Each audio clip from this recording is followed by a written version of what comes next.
And so just to briefly touch on the fact that humanity were gigantic, we're talking conservatively um, 50, 60 feet originally, these great lumbering forms that were ape-like, but not from the apes. So, and they also, when they first incarnate as these giants, they had one eye. It wasn't on the forehead, as is usually depicted in artwork. It was at the top of the head towards the back. Huh. It was the all-seeing one eye. Welcome back to Joshua's Magic, a channel about the intersection of the spiritual and the ordinary world. Today we have Phillip Lindsay of the Esoteric Astrologer. He's a longtime student of the Ageless Wisdom, particularly astrology, and studying the hidden history of humanity, which is the topic of this video. We're going to be exploring that, and it's looking like we're going to have a series of these videos on different subtopics of that. So make sure to hit the subscribe button and the notification bell if you want to be informed of future episodes of that. Well, welcome, Philip. Thanks for coming on. Thanks, Joshua. Great to be here. So the hidden or the occult history of humanity, what is the use in studying this? Some people might say, well, shouldn't we just focus on today and doing good in the world and developing ourselves? Why do we need to worry about thousands or hundreds of thousands of years in the past? Well, it's the great mystery of why we're here, and nobody really knows why and how we got here. And so the ageless wisdom, particularly through Blavatsky and the secret doctrine in the late 19th century, gave a lot of information out about our true origins and how we've evolved consciousness since the ancient days of Lemuria. And as the Spanish philosopher once said, Jorge Santayana, if we don't learn from our mistakes from history, then we're condemned to repeat them. But this is usually, that was probably, he said that in the context of short-term history. This is very, very long-term history, which goes back to, well, before what we call individualization, back in Lemuria 21.6 million years ago. It goes right back to the evolution of this planet through its various globes and chains and schemes, as they're called. And I go into all that in my book, and also my documentary of the same name, The Hidden History of Humanity, which you can find on YouTube. And we'll have links to those things below for people to check out. Very good. So what are we missing out? What is the hidden history? The topic today is root races and ancient civilizations. So what do we not know? Is Indus Valley not the first civilization? What is the mainstream missing here? Yeah, so they say, but and with the Egyptian civilization, both are dated around about 3000 BC, which is absolutely ridiculous. All of a sudden, we came from primitive man to fully fledged civilization. There's always been advanced civilizations around even since back in Lemuria, 20 odd million years ago. And there have always been primitive civilizations around that in tandem with advanced civilizations, as there still is today. If we look at some of the old tribes in the Amazon rainforest, they're very much Lemurian or Atlantean in their ancient origins. Australian Aborigines, most certainly Lemurian origin. The Australia is the largest remnant of the Lemurian continents. So, uh, we have to go back a bit further though to look at the root races. We need to just briefly examine the so-called globes and chains and schemes. The Earth is not just one planet. It's going through a series of incarnations of 7 times 7 or 49 globes within a chain within 7 chains, 7 globes in each chain. These are incarnations of the planetary logos, this great being through these particular phases. And so we are right at the middle point, about the 25th globe of 49 globes of the Earth chain, as it's called. Now, I know some of the viewers here may find this extremely abstract and out there, but I do break it down in much more easy to understand detail in my book, The Hidden History of Humanity, which in its current version, by the way, is called Unveiling Genesis. But I'm going back to the original title in my next edited this book. So the so when you look at, and within each globe period, you have 7 root races. And our first 3.5 root races were more in the etheric plane. And they only start to come into full physical manifestation halfway through the third root race, Can I which ask you is for also clarification? called Lemuria. Yes. Yeah, so the idea is that these globes slowly descend into matter from spirit and become Mm, denser and denser, and we are on mm-hmm, the densest mm-hmm, incarnation of the earth currently. mm-hmm. And on each of these Yes. incarnations is like a whole world, right? And each of those have 7 root races within them, Yeah. correct? Mm-hmm, mm-hmm. Yeah. Perhaps the previous globes were more on the etheric level, but in this most dense manifestation of this globe, our Earth globe today, um, it's right there on the physical plane. So we are in the 5th root race at the moment, going into the 6th root race, which we can talk about later. Um, and human beings came into individualized consciousness halfway through this 3rd root race, or the root race we call Lemuria. The third branch race of the 3rd sub-race, 3rd root race, which I call the 333. And even at that first stage of individualization of consciousness, the physical bodies were still kind of wafting between the etheric and the physical, but they hardened up eventually. So what actually happened was that before that period, humanity were hermaphrodite beings who were members of the animal kingdom. They weren't they were occupying bodies which were the future blueprint for humanity, but were still in like herd group consciousness as opposed to individualized consciousness. So in line with the particular planetary plan, as it were, the so-called uh, not the Lords of Liberation, what's the word I'm Lords looking of for? Flame. The 108, the Lords of Flame, or the 108 Comaras, came from an evolution within the Earth scheme that's called the Venus globe. But it wasn't Venus per se, but it was linked to Venus. And these beings, through planetary karma and evolutionary unfoldment, that was the right time to come and electrify the planet, in fact. And so their presence actually caused a destruction of the animal kingdom. This was the true death of the dinosaurs, which modern science puts at about 60 million years ago. I propose that it's around about 21.6 million years ago, which is the exact date given by Blavatsky in the Secret Doctrine, which, by the way, is taken from the ancient Vedic teachings. So a lot of this information astronomically is and cyclically is very accurate. And so with the death of the destruction of the animal kingdom, which included the humans or the future humans in that kingdom, there was the opportunity for them to reincarnate, but with causal vehicles or causal bodies, souls, as we call them. And that was the beginning of the evolution of human consciousness. And you have to So bear in mind there were many different the ray types or groups that were being individualized. Some of them were faster, some of them were slower to pick up on this new electrical force. is the idea that in the first and second races that they didn't have human souls associated with them. They were kind of human proto bodies, but until the third root race, with the coming of the Lords of Flame, the souls weren't really connected to those bodies or something. Well, yes and no. You could say that the previous 2 root races were closer to spirit, but they weren't. But they weren't. They were very, very etheric, kind of floating vehicles within the etheric body of the earth, so they weren't really materialized. And so, yes, that's one of the mysteries. The period of individualization holds some of the greatest mysteries for humanity.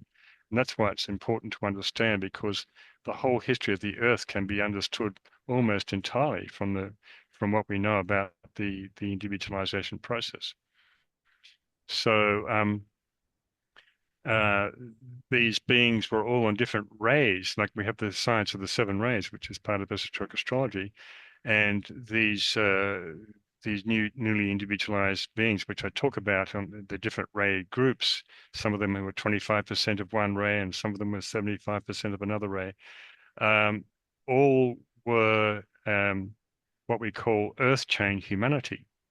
And this brings up another mystery because our Earth is composed of two groups of souls, one called the Moon chain humanity and the other one called the Earth chain humanity. And the Moon chain was the previous globe to this globe, and it was a failure. And I talk about this a lot in my documentary and in my books and articles. There was a premature merging, if you like, between various aspects of this particular evolution, which required, in fact, the dramatic interference of the solar logos, the being we call God, if you like. Well, we have our planetary logos, which is our local God, but we have the solar logos of this whole solar system, had to interfere and basically shut down that evolution, holding those souls in prolaya state for a long, long time. And they only found an opportunity to reincarnate after the Lemurian earth chain humanity had caught up somewhat in their consciousness. And so in the first couple of subraces of Atlantis, this moon chain humanity came in.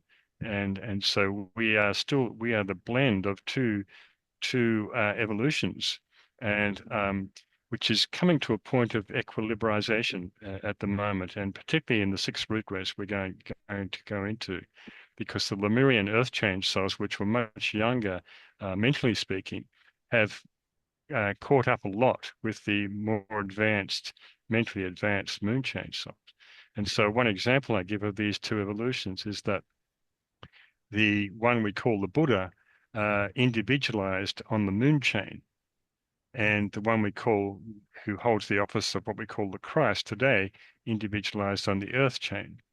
And so these two beings have been working with each other ever since that ancient time of individualization.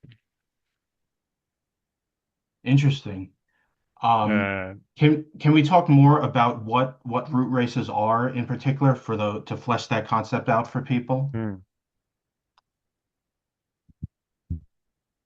Well, a root race, you have seven root races, and each root race has seven sub races, and each sub race has seven branch races, and each branch race has a plethora of national identities and countries and so forth. So, and they all provide, they all have a particular note, and the note comes back to numerical again in terms of the seven rays and the seven sub rays and so forth. For instance, the second ray of love wisdom is the predominant ray upon this planet. We have the fifth ray of knowledge or science. We have the third ray of active intelligence. So these various souls excel in their numerical counterpart. For instance, the the moon chain was the third globe of that particular chain, and those souls came in the third subrace of Atlantis, because of the uh, the resonance of that energy suited them to come in and express that their conditioning, if you like. So and there is a Manu or an archetype for each of these root races, and a mini Manu, if you like, for the sub races or branch races that sets the tone for what needs to be developed during that branch race or sub race. And these are called the Hindu. These are what's called in Hinduism the Manus. Um, in the Old Testament, unveiling Genesis that I discuss, um, they're called the patriarchs. You have Noah, the patriarch, Methuselah, Cain and Abel, and so forth. These are all patriarchs or archetypes for each of the root races and sub races. And so I go into talking about those because, in fact, all the Judaic tradition comes from the Hindu tradition. That's been well shown by various scholars, and I point this out in my book. as well. Interesting. So, hmm. So we're a mixture of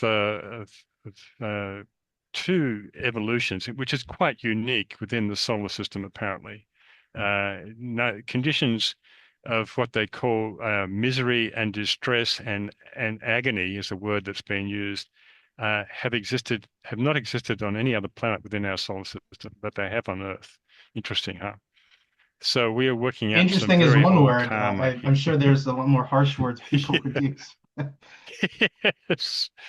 Well, those words were applied in terms, in fact, of the sexual misery on this planet. Mm. Interesting, which resulted from the failure of the moon chain.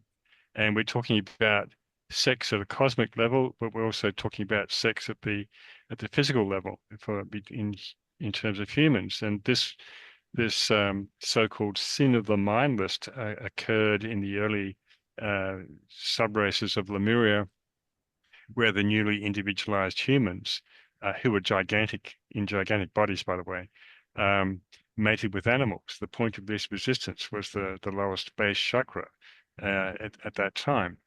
But eventually, uh, the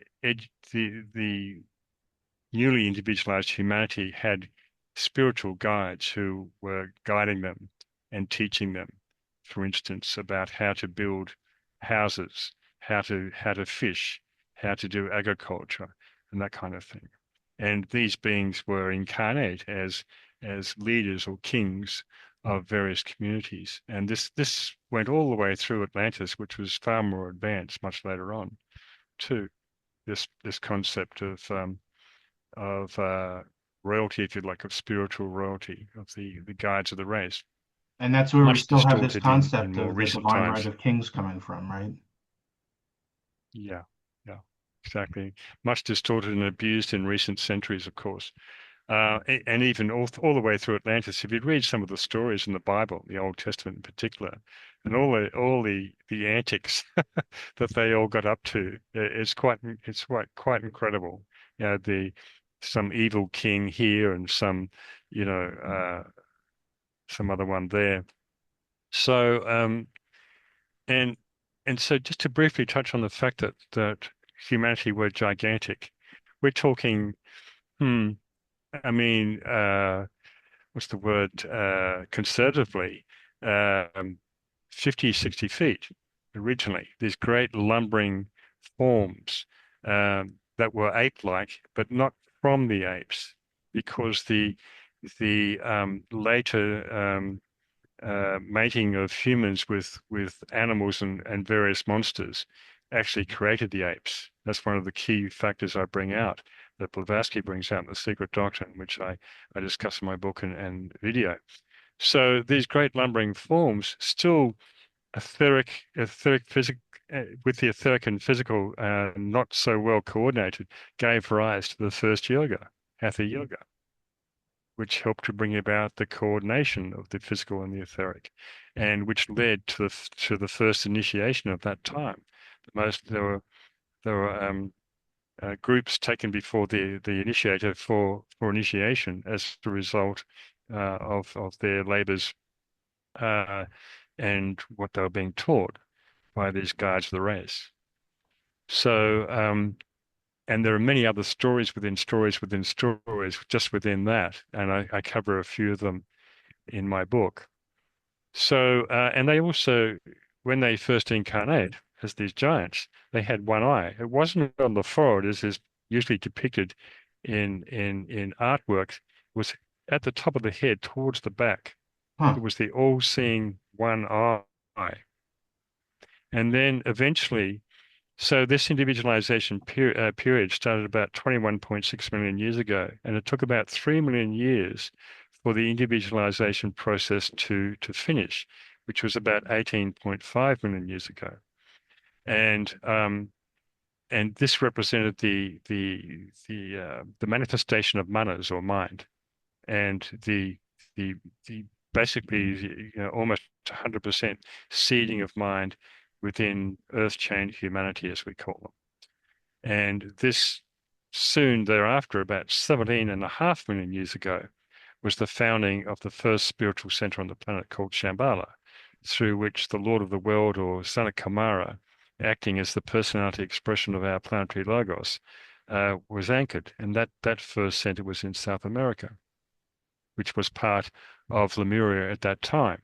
You see, you have to remember, which I'm going to cover in my next book, these Lemuria and Atlantis were not just in one place; they were scattered in continents and islands all around the world. And so the first station of Shambhala was in South America. The second station of Shambhala was in Central America during Atlantis. And the current station of Shambhala, of course, is in the Gobi Desert. And they all correspond, these three Shambalas, as I call them. You can see a video about it on my YouTube channel. Um, correspond to the three main root races, the third, fourth, and fifth, Lemuria, Atlantis, and our so-called fifth root race, or Aryan root races, it's also called, taken from the Hindu word Arya, which means noble. So So, is the idea that all of humanity is currently part of the fifth root race?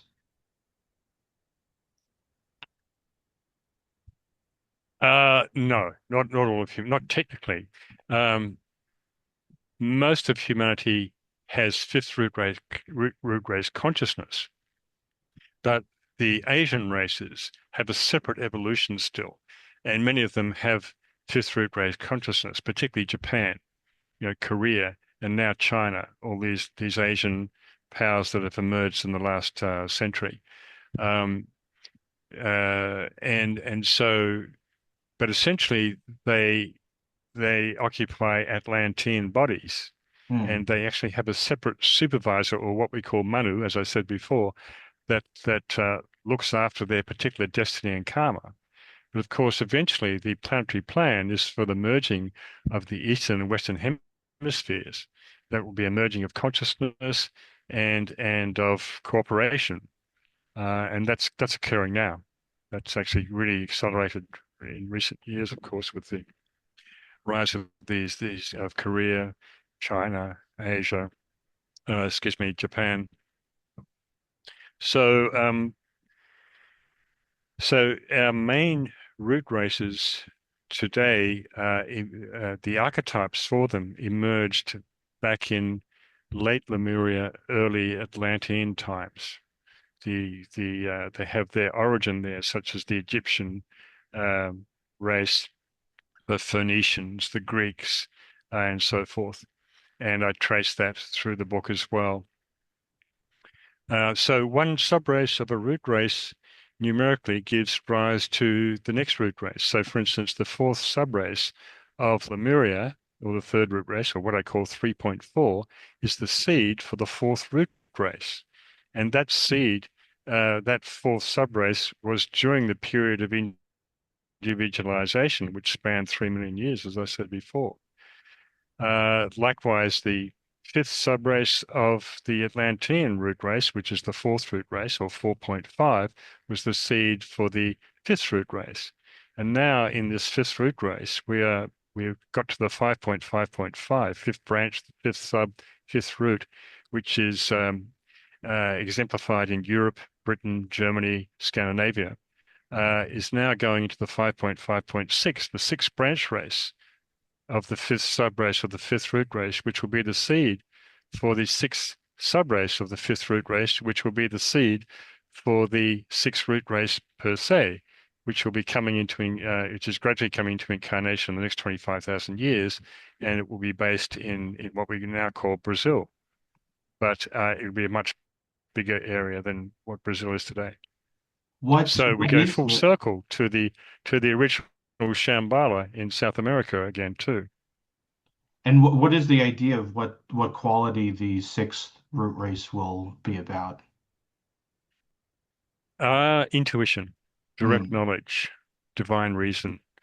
Because the fifth root race, five is the number of mind, the 555, we have developed mind, at least a proportion of the root race, I'd say about 25%. It seems like a small figure, but it it punches above its weight, so to speak, and carries the whole fifth root race with it, with that developed consciousness of mind. we can see in the sciences and advanced souls in this root race. So um, we're leaving that behind gradually. Of course, there's a lot of humanity who haven't even got to that point yet, because we're told that about 70% of humanity today is still anchored in astral or Atlantean consciousness. Driven by So they've got emotions a lot of and mental, desires. yeah. And even those of us, of course, who might be more developed mentally are still affected by all those things too. But the sixth root race will be the development of the intuition or direct knowledge, which is the basically the goal for all of humanity. Uh, yeah, it comes from the Buddhic plane, which is beyond the mental plane, and we all get flashes of intuition throughout our lives. Some people are far more intuitive than others, of course, particularly women. Women are uh, more oriented to intuition. Men are more oriented mentally, just in a broad, generic sense. But in this sixth root race, which will be, in fact, also a higher turn of the spiral of Atlantis. So just as our fifth root race is a higher turn of the spiral of Lemuria, so the sixth root race will be a higher turn of the spiral of Atlantis. And in the coming next few thousand years, there'll be a lot of destruction of continents and so forth around the world, and there'll be new continents coming up. This is an extraordinary thing to consider. Can you imagine if a new continent came up in the Pacific Ocean just Yeah, like we that? think about all that And stuff as something that happened in the uh, past, and and we'll be finding, but to see it happen today would be quite a thing, you know, not no yeah, longer in the past. yeah. So all these root races are destroyed once they've become too crystallized and outworn their particular significance or stated aim. So Lemuria, for instance, was destroyed by fire, volcanic and earthquake action. Atlantis was destroyed by four major floods. We only think of one flood of Atlantis, but there were actually four, which started about 4 million years ago. The fourth one being Poseidonus about 13,000 BC. So, and this fifth root race will be destroyed by volcanic action and earthquakes, just as it was in Lemuria. So we are told that in the next 3,000 years, we can look forward to that kind of activity, and it is increasing. Of course, there's three volcanoes went off in 3 days just recently, last week, in Italy, Philippines, and where was the other place? South America, I think. But coming back to this, the one-eyed giants, because my next book is going to be subtitled Geography, Geology, and Giants. Um, they had had gigantic forms, but then from about 17 million years to about 14 million years ago, I propose there was a gradual movement from the one-eyed form to two eyes growing out of the brain to the two eyes we know today. And for a while in that interim period, there were three eyes. So this original first eye, the all-seeing eye, receded back into the middle of the brain, and that is what we call the pineal gland today. And this is our crown chakra, of course. And of course, we can still see that with newborn babies, that pulsing that occurs in the fontanelles here at the top of the skull. So two-eyed sight came about in that interim period, 17 to 14 million years ago, approximately. This is what I talk about in my book. See, one of the things that Blavatsky gives throughout The Secret Doctrine, and I spent almost 10 years before I even wrote this book indexing all her writings. She gives many signposts for these particular for the chronology that I'm talking about. So I'm not just plucking these figures out of the air. There are many passages and quotes that I back up my theory about this timeline. But I am convinced that it is the correct timeline. And that's why in my second uh, chapter of my Unveiling Genesis book, or The Hidden History of Humanity, it's titled Re-establishing Correct Chronology in World History. So now, back in Lemurian days, these giants were as big as the dinosaurs. They actually fought the dinosaurs. You could say it was Just like something in like those out of Fred movies. Flintstone. You know, and so it wasn't like Jurassic Park, where you see tiny humans and big T-Rexes and so forth. And so what I point out is that human beings, human forms, and the forms of the reptile kingdom have gradually decreased in size in parallel with one another since Lemurian times to present day. So you have these what are those dragons called in Indonesia? Komodo dragons. Uh, Komodo dragons and crocodiles and so forth as the largest kind of members of the reptile kingdom today, which What about approximate, the bird you know, theory? the largest human forms. The bird Birth theory, theory theory. that dinosaurs evolved into birds. What do you think about that one? Or some of A them did. bird. Yeah. Uh, oh yeah. Yes, and vice versa. From fish forms to bird forms, and yeah, there are many instances of that. Uh, uh, I do have a couple of I do discuss that a few times in the Hidden History of Humanity. I also have a whole chapter on geology, comparing geological timelines, exoterically and esoterically. Um, these are real keys to confirming the timelines given in the Ageless Wisdom.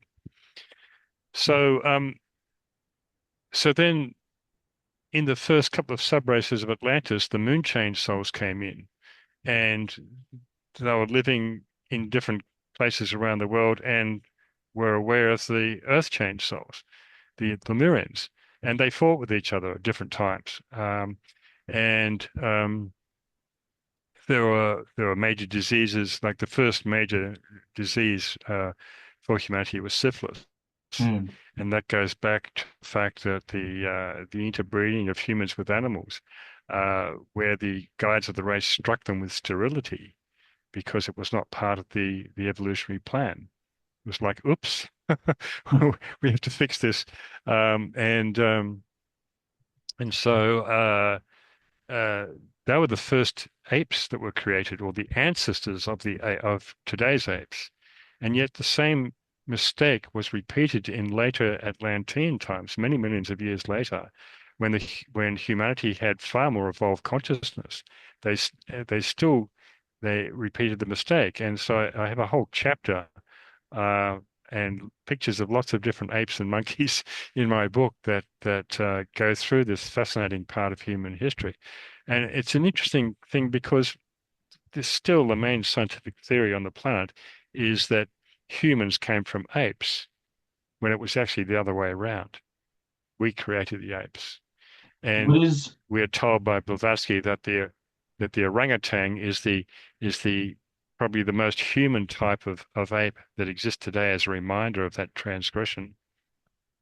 I mean, people are still unfortunately having sex with animals. So what changed that Yes. yeah, that because you can't have animal human hybrids from normal sexual activity today. I guess in the past there were different conditions or bodies were different. Somehow it was able to happen. Yeah. Well, humanity were far more animal in their nature, period. Physically, they hadn't even developed their emotional sense at that time in very ancient Lemuria. So there are still many mysteries around this, but essentially, through the ages, these giants, giant humanity, and there were shorter humanity too. There were dwarf races as well. Um, How excuse did me, they fit into things? I'm not sure actually, but just to finish off my train of thought, where was I? What was I talking about? Giants and dwarves of humanity? Oh yeah, even in Atlantean times, the Blavatsky describes the far more refined bodies of the giants. Remember, back in Lemuria, they were far more clumsy and lumbering Hmm. giant forms that were uncoordinated and ape-like in their appearance. Um, but by the time of the more developed subraces of Atlantis, Blavatsky describes them as towering giants of great beauty and glory, with all this higher knowledge that they were imbued with as well. Kind of like magical the Greek knowledge. Titans. And yeah, that kind of archetype, that's where all that comes from. There's a lot of truth in all those archetypes that we see in the Marvel movies and so forth.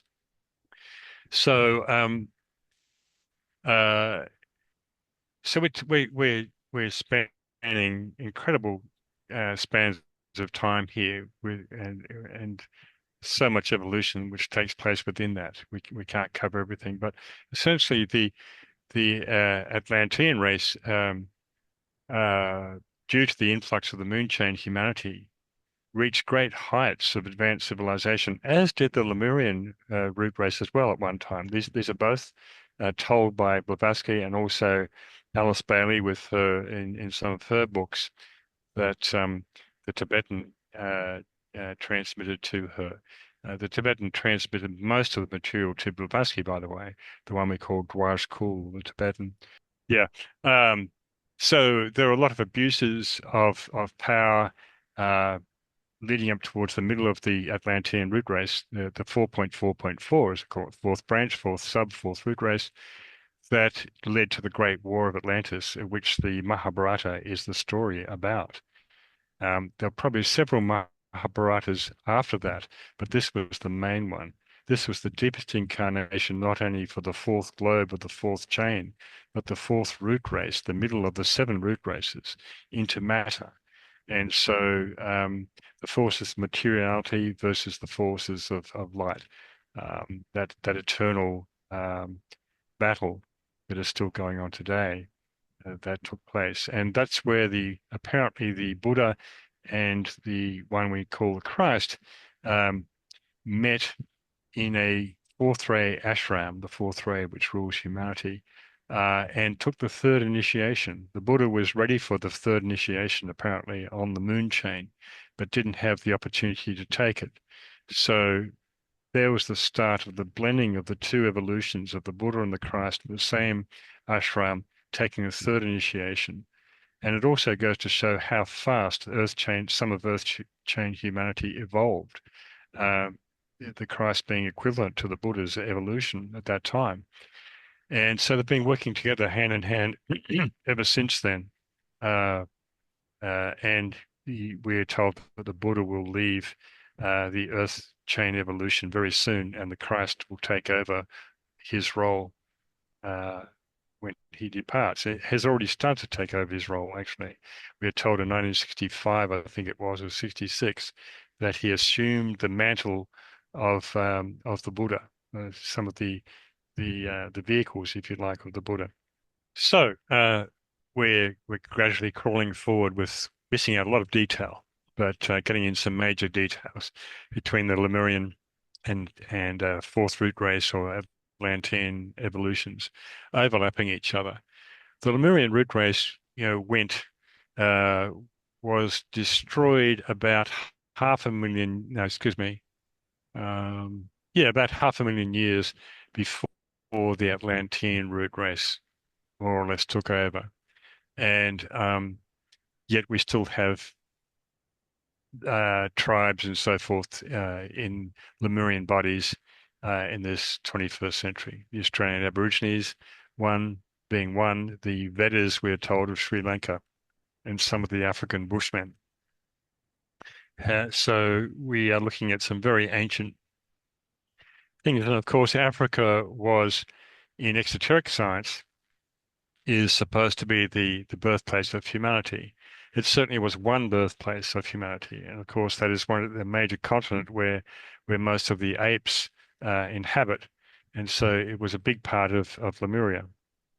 I just read this story the other day. New findings that life didn't evolve exclusively in Africa. They found some like skull fragments and stuff, but it's an interesting thought that's recently come out, and we'll see what happens with that research in mainstream science.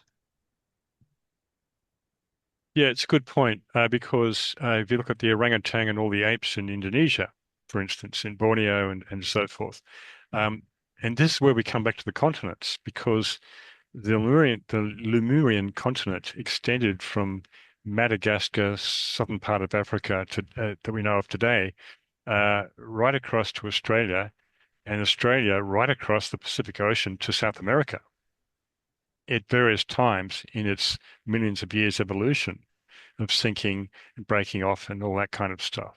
So, as I said before, the orangutan is a prime example of the Lemurian transgressions. And there are many different species of monkeys on Madagascar. I think there's about 80 species of lemurs, and the lemur is Lemurian, so to Hmm. speak. Um, and there have been various maps created, and in my next book on geography and giants and geology, I hope to get some of the descriptions of the other continents and try and map out where the other continents actually were. This has already been done by a theosophist back in the late 1800s, um, and are some of the maps that I use in my book to work from. It shows the overlays of where the Lemurian continent is, or the Atlantean continents and islands across our modern maps. And but I've yet to fully prove those as such. So I hope to create new maps for or from the descriptions that Blavatsky gives in the Secret Doctrine. But that's one good example of how, for instance, if you look at New Zealand, it's a younger remnant of Lemuria than Australia. The more recent remnant has much higher mountains, for instance, and volcanoes, so forth. But then you look at all the Pacific Islands extending right across to South America. Uh, Many of them have these very ancient relics and remnants upon them that are most certainly Lemurian in origin, and many of them have traditions and cultures that match one another, even though today the distance between the those islands is too far for them to have actually had contact with one another. So this is another good way to see and of course we have Easter Island, which is a major remnant uh, over towards South America that originally was inhabited by Lemurian giants, but apparently there's a great war of giants, and the Atlantean giants kicked them off, and they were the ones who created those large heads that we see on Easter Island. And at that time, of course, there's one thing that pervades all of mythology in different areas is that they had 6 fingers and 6 toes. And that is a constant that you find in with there are many giant researchers around who talk about this as well. And I think there's one tribe in South America that an anthropologist visited that still have 6 fingers and 6 toes. So we've gradually diminished and refined our physical vehicles because we've been refining and developing our consciousness. That's why we don't need those large bodies again. Um, and but we're told, I think somewhere it said that in the sixth root race we will start to grow taller again. The other thing to remember too is that back in Lemuria, back at individualization, they were hermaphroditic humanity, and it was only in the fifth subrace when of the third root race when individualization was complete that there was a splitting of the sexes and became male and female and bred with one another as we do today. That only happened during that whole 3 million year period of individualization. Excuse me. So that was kind of the Garden of Eden state of humanity, or the fall of man, so to speak, in that Lemurian period. It was, and I have a whole chapter in my book on the Garden of Eden and who Adam and Eve actually were. Uh, it's a very exciting area to look at and I'm going to be going over all this when my new version of the Hidden History of Humanity comes out this year. And I'm going to hold a weekly Zoom meeting where we go through the whole book. The contents of the book will be the same as uh, the contents of the book called Unveiling Genesis at the moment, Mysteries of the Root Races cycles. But I'm going back to the original title so as to not cause confusion. So I have Hidden History of Humanity Volume 1, Hidden History of Humanity Volume 2, and that corresponds to the title of my documentary called The Hidden History of Humanity. The best place for people to purchase those would be through your website. If you're in America, in the United States, because I've had this real problem with Amazon and selling outside the United States is extraordinarily expensive postage. So I've just worked out a new system where people can buy my books if they're outside of the USA. And this is including Canada and Mexico. It's just as expensive to send books there as it is to Europe or Australia. So if you're in the USA, you can buy my books from my website at 15% discount. Um, if you're outside the USA, I can only do like a 20-pound shipment of books that is the most cost effective for freight for air freight.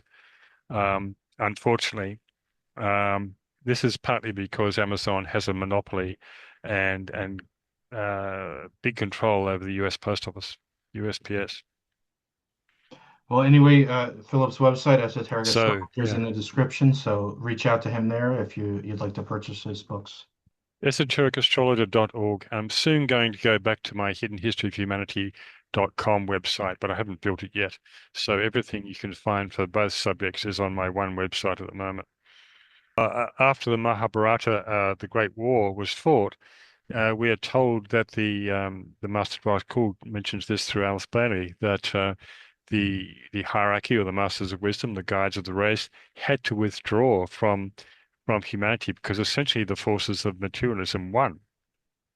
They had to withdraw from humanity and have worked behind the scenes for literally millions of years, almost 4 million years. And we are told now that in 2025, they are making their major decision to return amongst humanity again, to incarnate amongst humanity again for the Aquarian age. And this has been prophesied for the last few centuries. And they're supposed to be making that decision this year, 2025.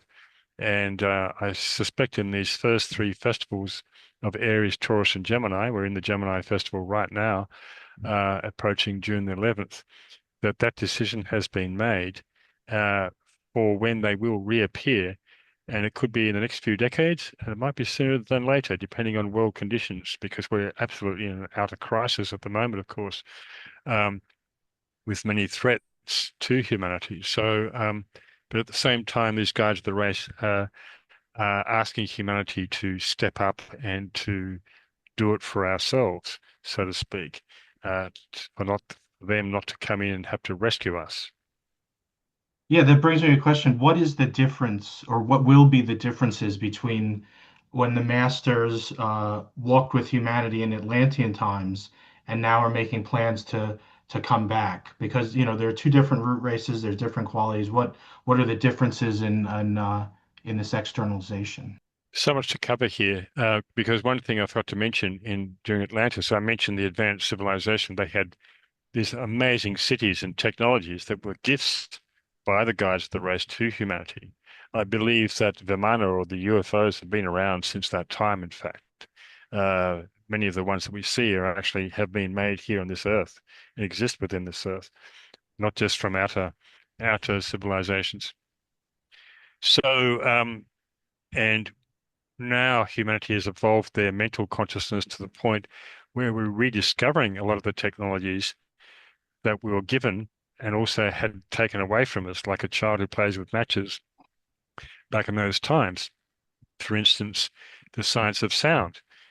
We are rediscovering now and are able to put fire out with a sound, for instance, or to levitate large masses as they did back in the day with the pyramids, with a lot of ancient buildings. They were able to move effortlessly large volumes of stone uh, by using various mantras and sound technology, such as Stonehenge, for instance, transporting huge weights of stone of 100 tons or more 1,000 tons even from across large different distances effortlessly.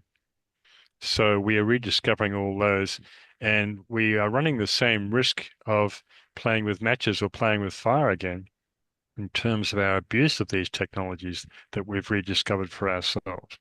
And as we go into the age of Aquarius, which is an age of technology, the fifth ray of science is the only ray that comes through this sign, and uh, the the Uranus that rules Aquarius is the planet of science. So we stand on the cusp of a marvelous age of technology that can help to serve humanity, but it also can enslave humanity, and that's where we are right now.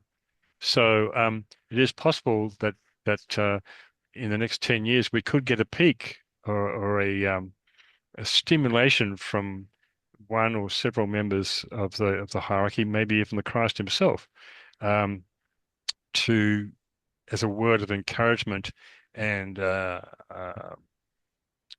support for humanity that will inspire them to step up further.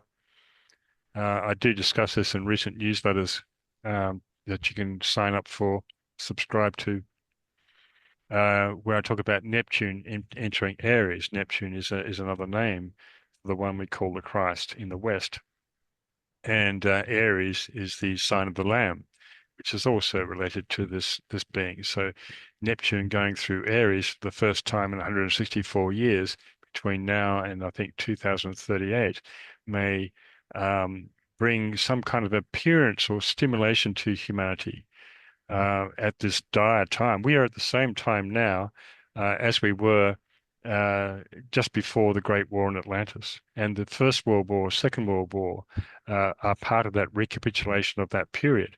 And we're in the Third World War now, not manifested on the material plane, but certainly in terms of warring ideologies. That astrological alignment, you said it was 160 years ago. Did anything happen that was significant in those regards the last time? You can go to my recent newsletters where I talk about Neptune and Aries in the 1830s. No, excuse me, it was right on the American Civil War. Hmm. Aries ruled by Mars, most appropriate. Right on 1861, American Civil War.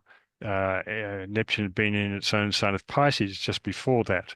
And so it gave birth to the whole area of spiritualism and seances and psychic sensitivity and so forth. Hmm. That was the time that Blavatsky grew up in fact, during that period. So, but we're jumping a long way. We're kind of jumping from the past to the present to the future, and that's okay, um, because we can only cover this as like a potted history, as they say. Uh, but at the same time, it's important to mention some of these things I've been at pains to mention of major signposts throughout the ages that that are chronological signposts on the road of in terms of chronology. And so we're coming into a major synthesis right now that is already the sixth root race has started in its very nascent um, expression. We can't see it quite yet, but we have, for instance, groups of Europeans and Asians all through South America. From Argentina to Brazil, we have Germans, we have Austrians, we have Italians, we have Japanese. You know, there's a great blending and fusion which is taking place, which will be the seed of the sixth root race per se. And that 25,000 year period leading to the sixth root race established in Brazil will correspond to a greater cycle of Aquarius.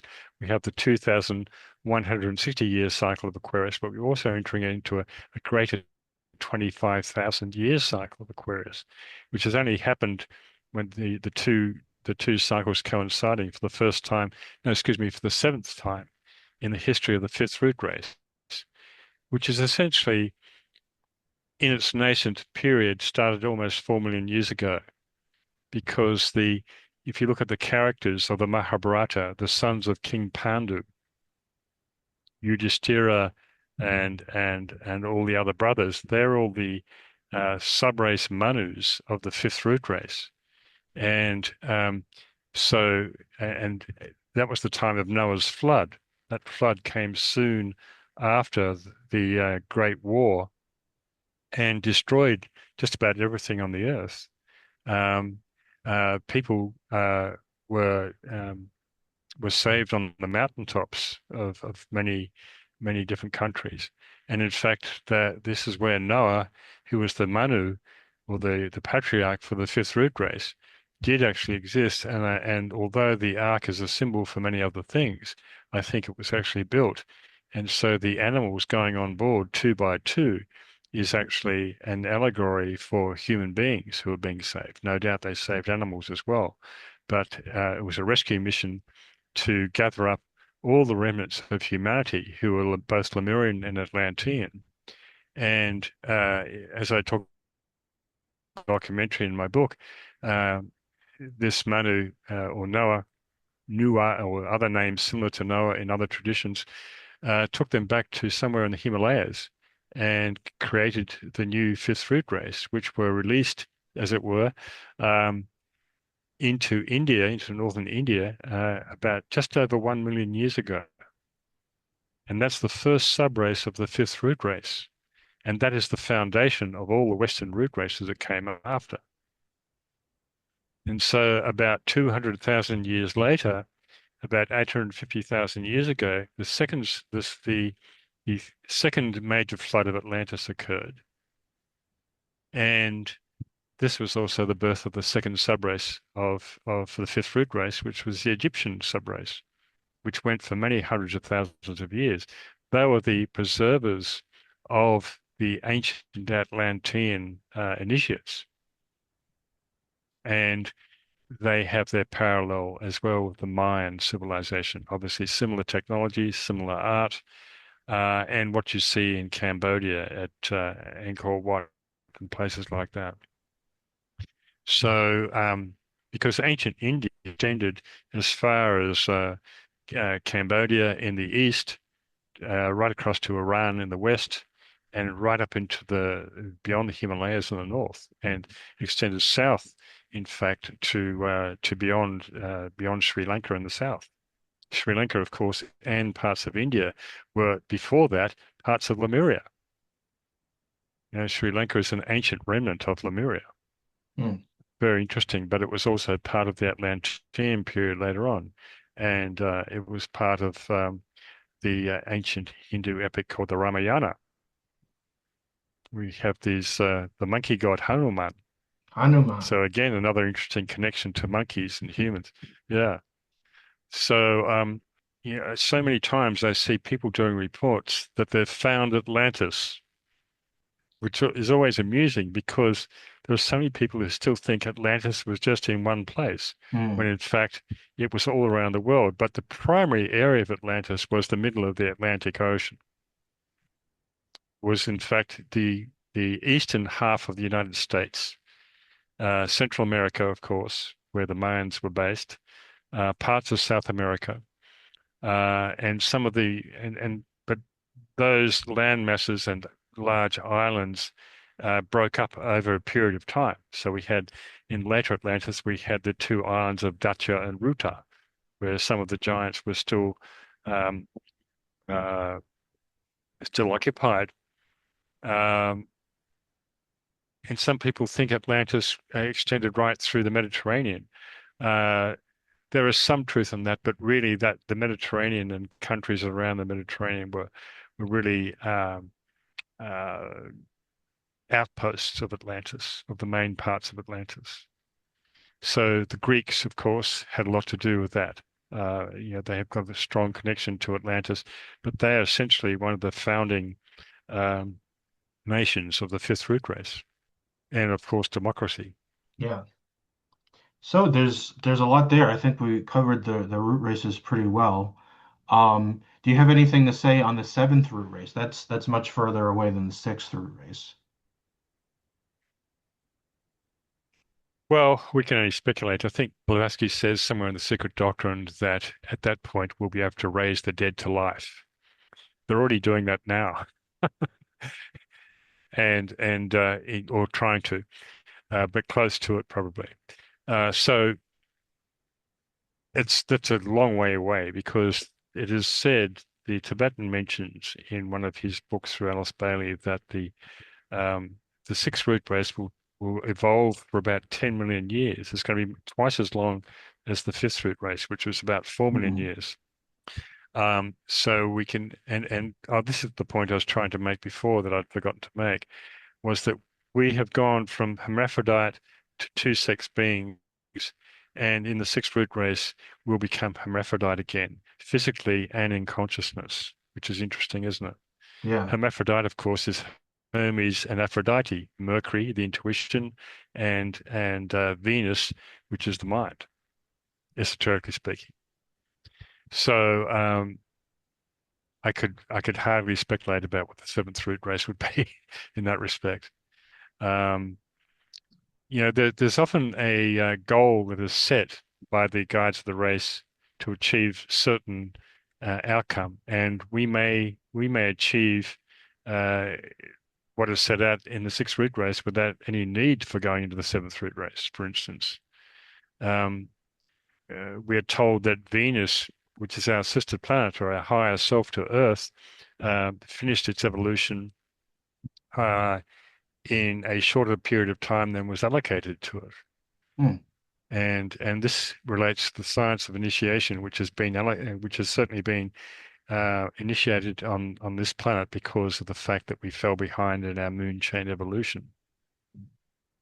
We're playing catch up with, we should be at the same level as Venus, which is a so-called sacred planet, but the Earth is still a non-sacred planet. We're in the process of becoming sacred through our evolving consciousness. So the whole reason for initiation, which is not usual in the galaxy or the solar system, was because of the failure of the moon chain to speed it up. Ordinarily, things would just progress Yeah. over millions of years without the rod of initiation and the sort of extra stimulation. Yes and no.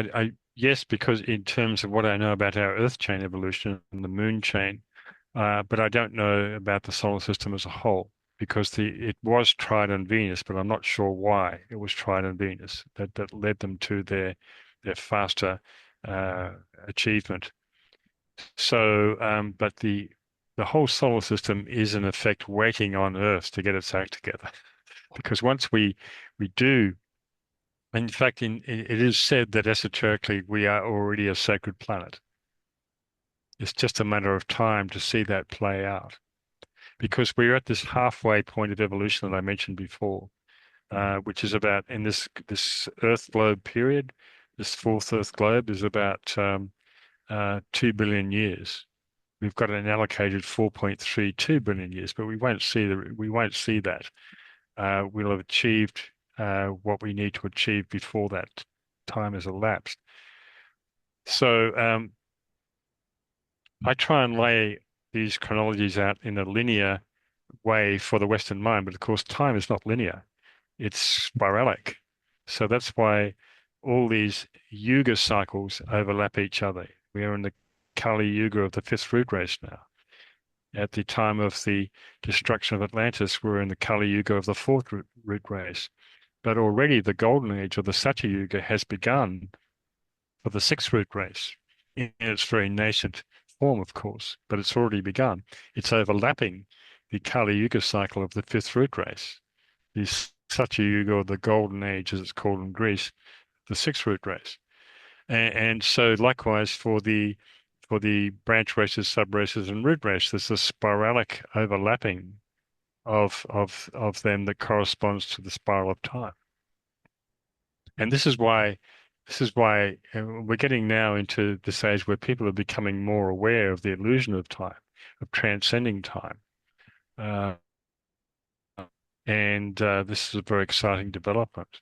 The topic of time, I guess in a sense, time is linear, but there's also a kind of spiral of repeating of certain forces. Is that Is that a good way to understand it? Yeah, more or less. Yeah, it's a great mystery. It's part of the great illusion, in many ways. Um, when we meditate properly, when we get to that place of proper meditation, time is transcended. Just as when you're in the dream state and you have a dream that seems to go forever and it takes you 20 minutes to write it down after you wake up, but it only may have elapsed in a couple of seconds, you know, um, things like that. So we are so anxious about the future. We also hang on to the past, but we rarely stay present in the moment, in the present moment. And that's, of course, where the cultivation of the meditation helps us to be present. Okay, so I think we've covered a lot of this stuff, and we'll have other topics that we'll get into in further interviews. But I wanted to ask you about these recent discoveries beneath the pyramids at Giza. If you have any thoughts, or if you have, do they play into the esoteric tradition in any way or potentially? Yeah, most certainly. I watched a video yesterday by Randall Carlson. You've probably seen him, various videos. I call him Jupiter because he looks like Jupiter and he has this vast knowledge, scientific knowledge. And he was talking from mainly the geological point of view of the underground images that were picked up by satellite. That was interesting. And you've got reports all the way through from the strictly scientific to the more mystical. And we haven't had the images confirmed yet. People have made lots of 3D, 4D models of what those blurry images were, and it's quite feasible. It's quite feasible that one researcher, I can't think of his name right now, but continues his long-term research about the pyramids being giant batteries Yeah, I've heard about and that. the extension of that battery source going deep underground. Well, 2 kilometers, I think, about almost 2,000 feet or something like that.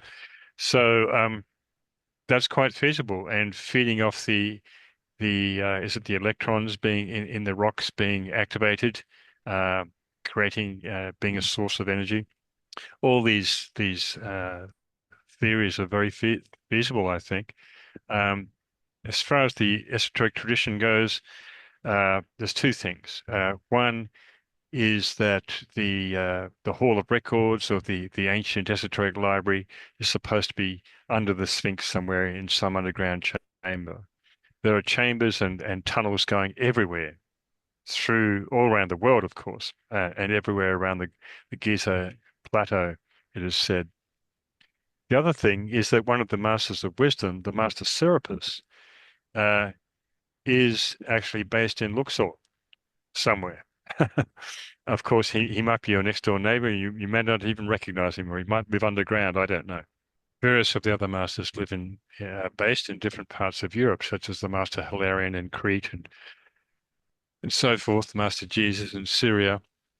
But I think this is a very exciting development, obviously.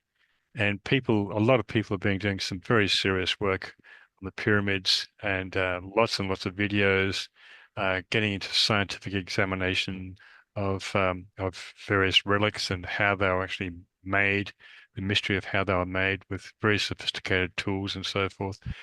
So I think this has come at an amazing time of revelation, and we may be certainly in line for future revelations that are more concrete than what we're seeing at the moment. Uh, the I think the Egyptian authorities are the ones that give permission for people to go down to these tunnels and or to take more X-rays, ground X-rays, and so forth. So we see how that unfolds. We shall see. So how did But we you have this amazing second subrace, which was the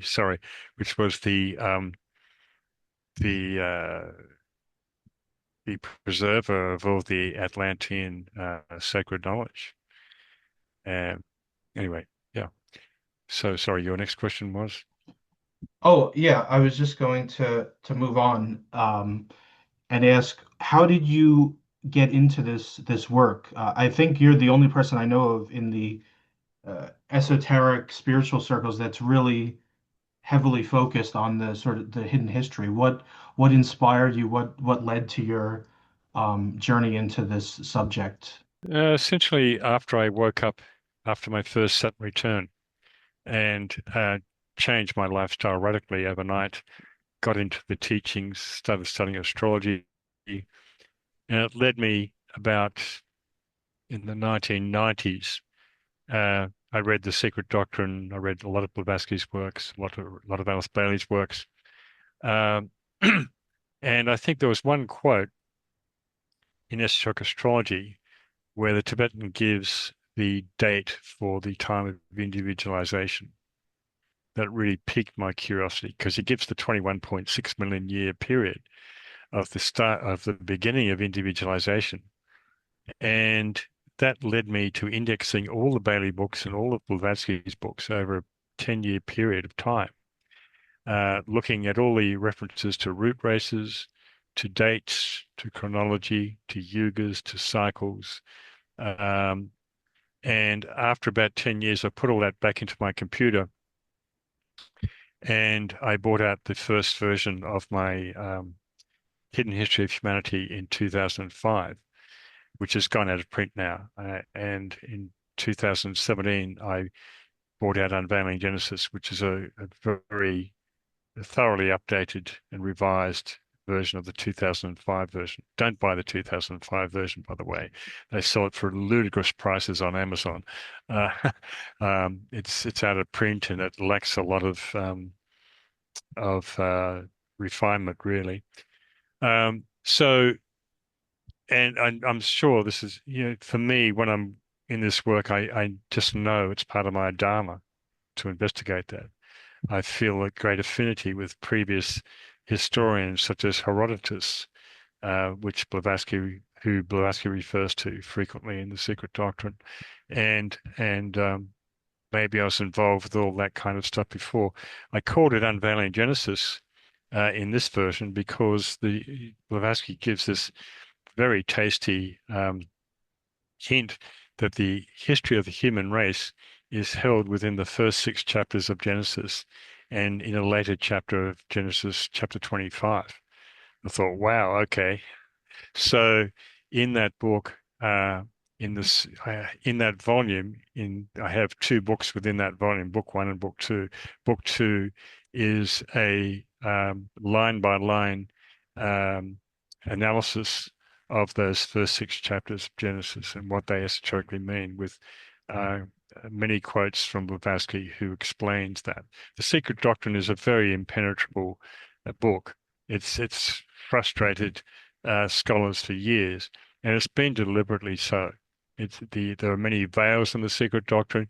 You have to really do a lot of digging and ferreting around to get information, to extract the information. Plus, also you have to use your intuition, which the sixth sense, the sense beyond the five main senses, and so that's why I've been studying it for over 30 years and still need to go back and revise it all. That's why when the new volume comes out, I'm going to have a weekly uh, Zoom meeting that will go through the whole book. And I don't care how long it takes. It can take a year or 2 years if it needs to.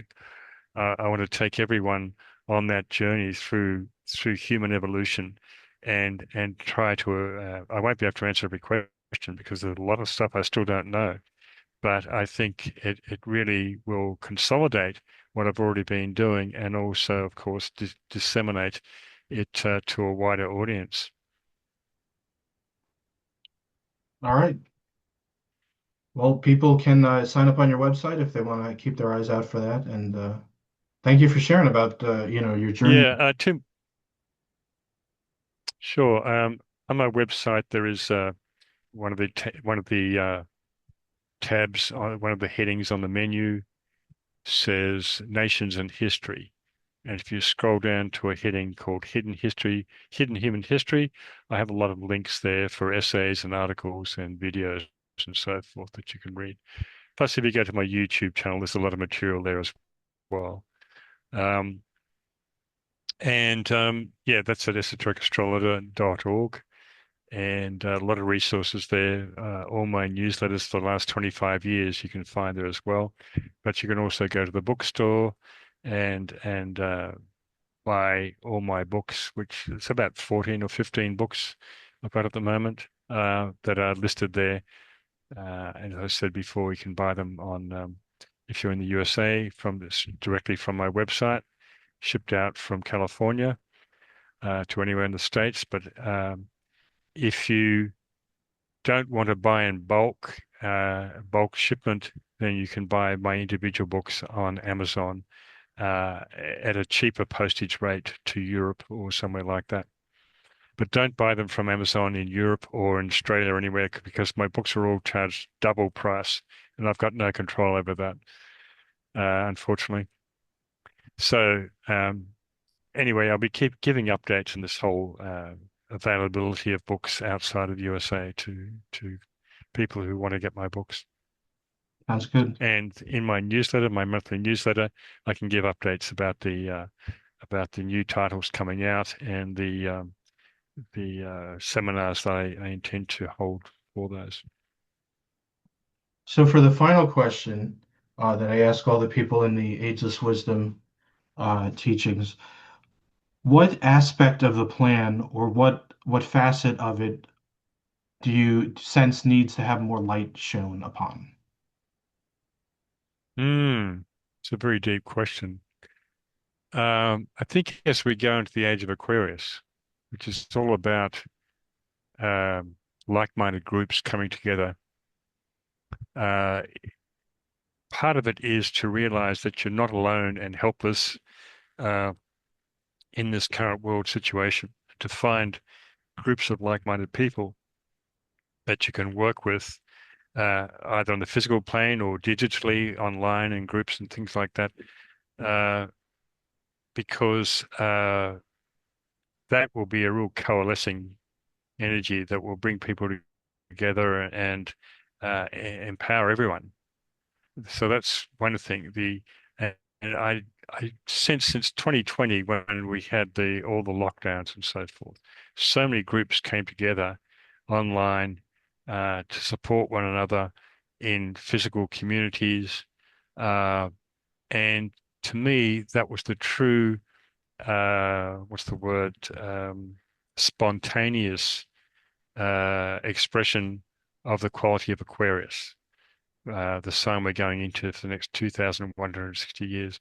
People who think differently from the crystallized mainstream thought, people who want to come together in joy and cooperation, uh, and to express their spiritual principles.